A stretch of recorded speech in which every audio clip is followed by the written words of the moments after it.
네, 샬롬, 사랑하는 여러분 반갑습니다. 7월 14일 금요일 아침에 주님 이름으로 인사드립니다. 자, 이 아침에 하나님께서 우리에게 주시는 한 구절 묵상할 말씀은 마태복음 18장 35절 말씀인데요. 함께 읽어보도록 하겠습니다. 너희가 각각 마음으로부터 형제를 용서하지 아니하면 나의 하늘 아버지께서도 너희에게 이와 같이 하시리라. 다시 한번 읽어보겠습니다.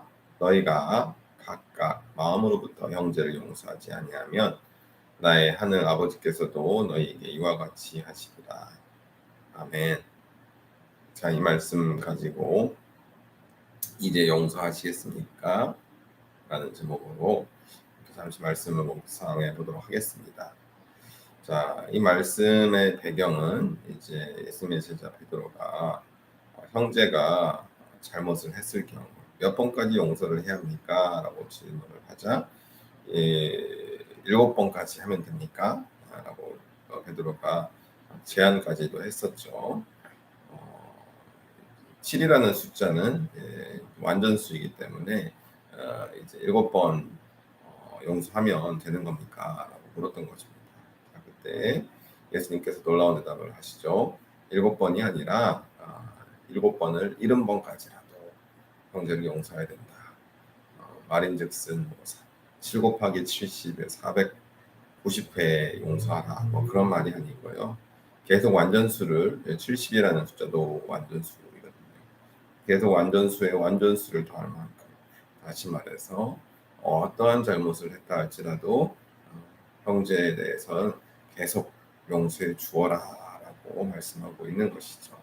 그러면서 예수님께서 이제 한 가지 비유 말씀해 주시잖아요.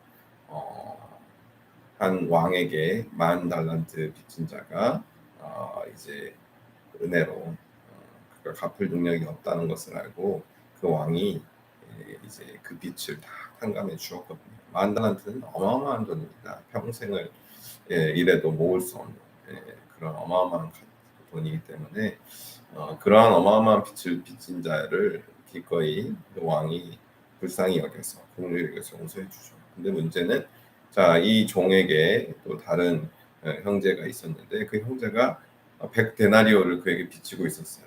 그래서 용서를 받고 나서 집으로 돌아가는 길에 그 형제를 만났는데 그 100데나리온이 뭐 작은 돈은 아니겠죠. 1데나리온이 이제 하루 노동 싹시니까 100데나리온이라 하면은 3, 4개월 풍싹이라고 볼 수 있습니다. 적지 않은 돈이긴 하지만 그렇다고 해서 그게 있고 없고 해서 큰 생명에 지장이 주는 그런 액수는 아닐 텐데 그 정도의 액수를 빚진 친구를 용서해 주지 않고 감옥에 가두게 됩니다.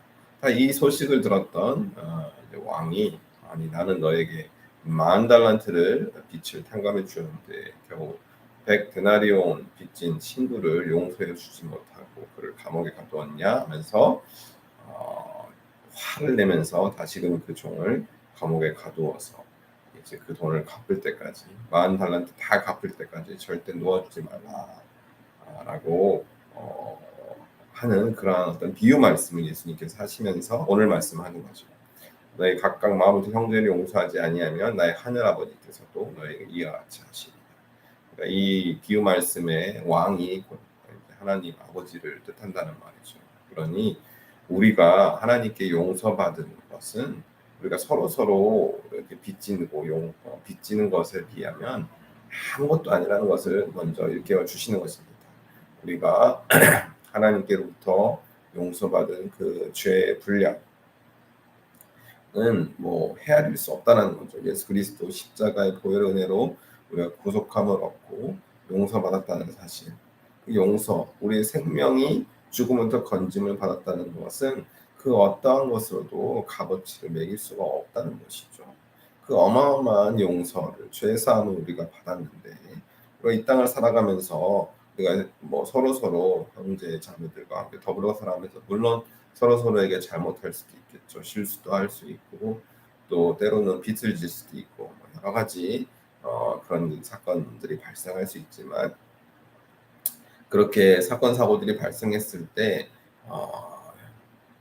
상대방이 나한테 상처를 주고 또 나의 자존심을 긁고 또 나에게 나의 명예를 실추시키고 또 나에게 어떤 뭐 금전적인 피해를 입히고 뭐 여러 가지 상황들이 있을 수 있잖아요. 그런 상황들을 내가 알고 있을 때 그 형제 자매를 용서하지 않고 끝까지 정말 물고 늘어지고 다 청산받기를 바라고, 자 이러한 마음으로 살아가게 되면 하나님께서도 우리와 이와 같이 하실 것이라고 말씀하는 것입니다. 사실 이러한 마음은 은혜를 모르는 것입니다. 우리가 하나님으로부터 받은 은혜를 우리가 진정으로 알고 깨닫고 그 은혜에 감격하고 그 은혜에 빚진 자로서 우리가 세상을 살아가고 있다면 정말 우리에게 잘못한 사람이 있다 할지라도 오늘 말씀에서 예수님께서 하시는 말씀처럼 일곱 번에 70번까지라도 기꺼이 용서해 줄 수 있어야 할 것입니다. 물론 상대방이 잘못을 인정하지도 않고 시인하지도 않고 깨닫고 있지 못할 수도 있어요. 그런데 그리고 용서는 사실 세상의 원칙은 그렇지. 용서는 용서를 빌 때 용서를 해주는 거지. 상대방이 용서를 구하지도 않고 본인이 잘못하고는 인정하지도 않고 본인이 뭘 잘못했는지도 모르고 있고 그런데도 용서를 해줘야 된다? 예, 맞습니다. 그럼에도 불구하고 용서를 해주는 것이 우리 그리스도인들의 삶의 가치입니다. 자, 왜냐하면 예수님께서 그렇게 우리 기도를 말씀해 주잖아요. 우리가 우리에게 죄진 자를 용서하는 것 같이 우리의 죄를 용서하여 주시오. 자, 용서를 고백하고 용서를 구하고 용서를 시인하는 사람은 없어요. 그냥 용서하라는 것입니다. 그러면 하늘에 계신 우리 아버지도 우리를 용서해 주신다는 거죠. 사실 용서는 용서를 받는 사람도 중요하겠지만 용서를 하는 사람에게 더 큰 은혜가 끼칩니다. 왜냐하면 용서를 해줘야 우리 안에 그 응어리, 우리 안에 그 쌓여있는 담벼락, 우리 안에 그 닫혀진 마음이 열리기 때문이에요. 용서를 구하는 것도 중요하겠지만 용서를 무조건적으로 해야 되는 이유가 우리 안에 그 응어리진 꽉 막힌 답답한 가슴을 용서를 해야 할 때야 비로소 뚫어낼 수가 있기 때문입니다. 그러니 사실 용서를 하는 것도 나를 위한 일이 되는 것이죠. 나를 위한.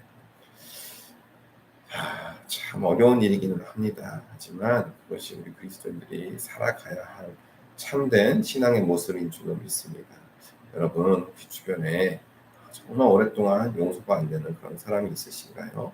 그 사람이 무언가를 분명히 잘못했는데 여전히 자신의 잘못을 깨닫지도 못하고 아랑곳 않고 그냥 다 세상에서 당당하게 살아가고 있어서 혹시 꼴불견처럼 보이고 정말 깝깝하게 생각이 들고 정말 마주치지 않은 그런 사람이 있습니까? 그런다 할지라도 용서하시길 바랍니다. 그 용서는 그 사람을 위한 것이기도 하지만 나 자신을 위한 것이기 때문입니다.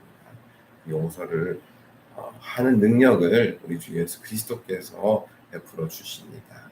주께서 우리를 용서해 주셨기 때문에 한량없는 우리의 죄를 용서해 한량없는 사랑으로 용서해 주셨기 때문에 그 은혜를 깨닫고 우리도 기꺼이 우리 주변에 많은 사람들을 용서하면서 살아갈 수 있게 되기를 간절히 소망합니다. 자, 그러면 한 구절 묵상 나눔은 여기까지 하도록 하겠습니다. 네, 감사합니다.